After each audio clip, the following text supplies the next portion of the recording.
പൊക്കം 14. ഇനി വയറളവ് നോക്കാം. വയറ് 10. അപ്പോൾ മുതുകത്തെ ഇടി കിട്ടാറുണ്ടല്ലേ? അതെങ്ങനെ മനസ്സിലായി? മുതുകത്തെ ഇടി കിട്ടുന്നത് വയറിനെയും ബാധിക്കും.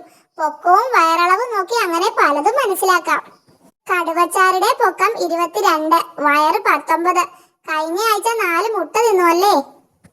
അല്ല, ഇതൊക്കെ എങ്ങനെ മനസ്സിലാക്കുന്നു? ഇതാണ് വള്ളിവിധി.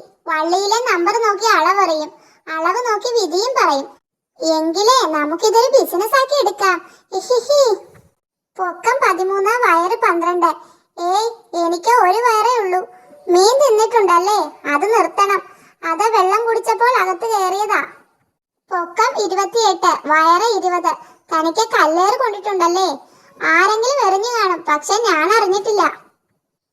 താൻ മുള്ളു പറിച്ചിട്ട് വാ, അല്ലെങ്കിൽ വള്ളി പൊട്ടും. ഇതിലെവിടെയാണോ തന്റെ വയറ്? കൃത്യമായി അടയാളപ്പെടുത്തിയിട്ട് വാ. ഭയങ്കര വെയിൽ, ഞാൻ അകത്തിരിക്കാം. നിങ്ങൾ ആരെങ്കിലും അളന്ന നമ്പർ പറഞ്ഞാൽ മതി, വിധി ഞാൻ പറയാം. ശരി, വളർന്നോളൂ.